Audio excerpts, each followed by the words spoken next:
right, now let's go to John Ashton and welcome him to this show for the first time. How are you, sir? Good, Mike. How are you? I have to tell you, I am very excited to talk to you today. We are, I'm sure, as you know, many people love the Beverly Hills Cop series, but we are such huge fans of Midnight Run. Oh, well, so am I. Thank you very much. I enjoyed doing that film. It was a lot of fun working with Bob and Chuck and all of us, and we had a great time doing it. That was we actually started shooting in. Yeah, go ahead. No, I was just going to say that was one of the things I always wondered if when you're making that movie, if you have as much fun as it looks. Because I don't know De Niro. I don't know if he's cool in real life or if he's a douche or how that works. But all you guys together look like you probably had even Yaphet Kotto. You probably look like you all had a great time together. Yeah, we did. We were on that film for 6 months, so we got to be pretty much of a family. You know, we started as the movie. We started shooting in New York or worked our way across the country, and we were on it for 6 months. So we were living in lots of different quarters and lots of different towns, and going out to eat, and we got to be a family. It was, and I think it shows in the film where we trusted one another. George Gallo wrote a great script, and then Marty Brist, who I worked with on Beverly Hills Cop 1, so Marty and I knew one another, and I love Marty as a director. To start with a great script, and then Marty gives you the freedom to play with it, and a lot of the stuff that's in the film is ad-libbed, but the script was so fantastic, and then to have the freedom to even embellish upon that I love Marty for that. So. That whole relationship between Charles Grodin and Robert De Niro is some magic that you can't buy to be in a movie, and then throw in some great performances by Joey Pants and Dennis Farina. Farina, and then you have this Marvin Dorfler character that John plays. That's just like this hardened bounty hunter going again. Oh, dude! To me, I always wondered why they didn't make a sequel to that movie, like maybe years later, just because it was such a good movie and you guys were all so good together. Well, they did write a sequel, and I read it, and it was garbage. It wasn't quite. I didn't like it. They had me. I was like a minor character in the sequel. I had like one scene flying an airplane. But whatever it was. But and George Gallo, who wrote the original one, I talked to George, and he had a great opening for a sequel of it. They never used that one. Somebody else wrote it, but I don't want to put anybody down, but it didn't quite come up to what the original was, and anyway, that makes more sense because you don't want to ruin something that was fantastic. If it's not up to par, then you just leave it for what it is. But that's great. Now and then of course, that. But Marvin, the original script, Dorfler gets killed halfway through the film. Really?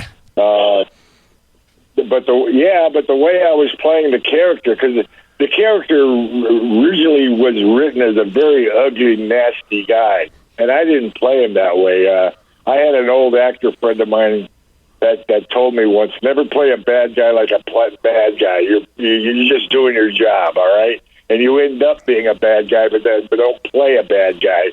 Yeah. And I always believed in that, and to me, that's the way I played Marvin. Because I look at Bobby and I go, Jack, you're in my way. You're in my way. Get out of my way. It's like so. But in the movie, in the original script, I get killed halfway through, and as we were shooting, about a month into shooting, Marty just said, "We can't kill Dorfler. The audience will hate us."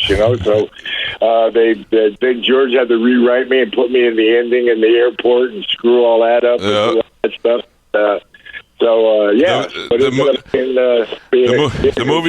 Midnight Run. I'm sorry, we got a little delay, so I don't mean to talk over you. But the movie's called Midnight Run, and we tell people about it all the time. We're constantly quoting the movie. It's one of the best movies. But John's here to talk about Once Upon a River. Now, John, I'm not going to lie. Earlier in the show, I was like, I'm probably going to hate this movie because just the title alone. And then during the break, I looked it up because it sounded like it was going to be some movie like maybe somebody was dying and I don't know, a grandfather, granddaughter story. It's not. It's a drama about a mute girl who might have come back from the dead. Now it seems like I'm intrigued by the movie.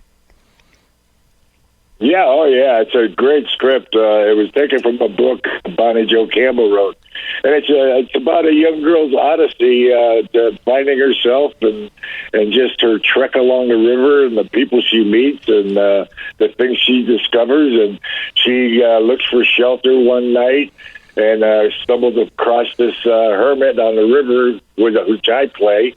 His name is Smoke, and he takes her in, and they become sort of a family.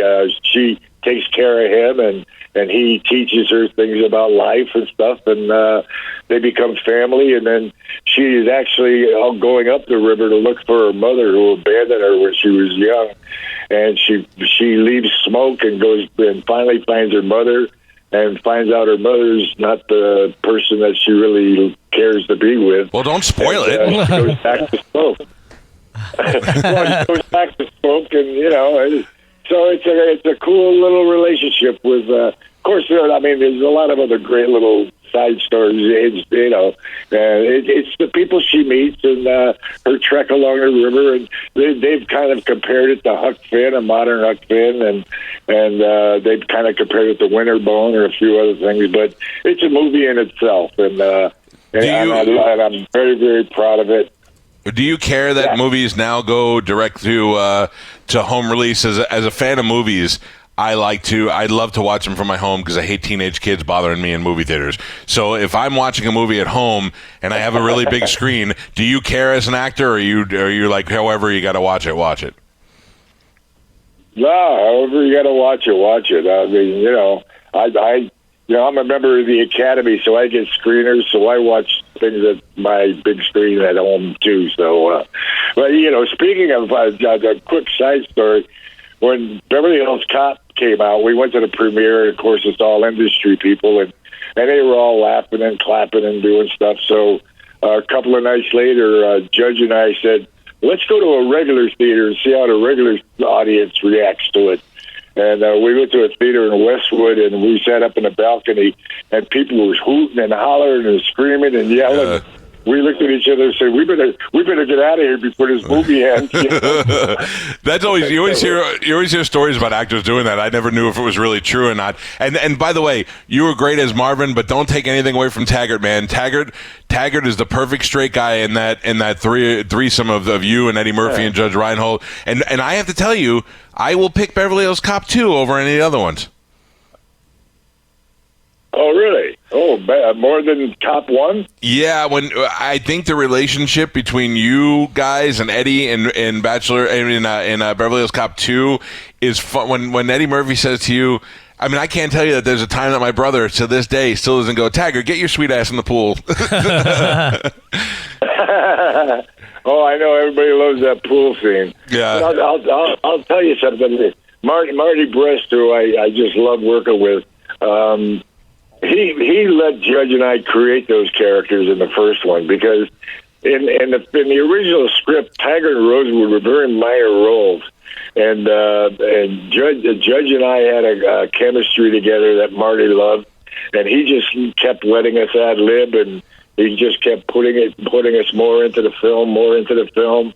So we became co-stars of the film, but in the original script, they were fairly minor characters, but because Marty loved what Judge and I were doing with our characters, he just kept building it, so they became major characters. So which is smart. I give a lot of credit to Marty. Yeah, that's smart because you don't see a lot of movies with Eddie Murphy where other people shine as much as he does.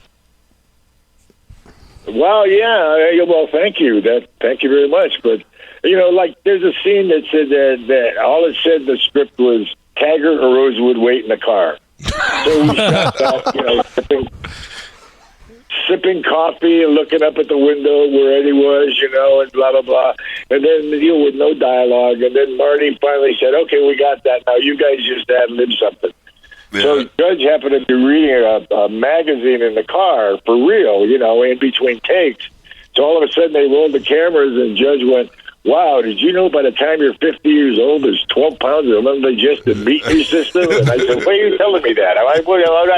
And he goes, "Well, you eat a lot of meat, all that was ad-lib stuff, That I got to tell you, that's some of the greatest stuff.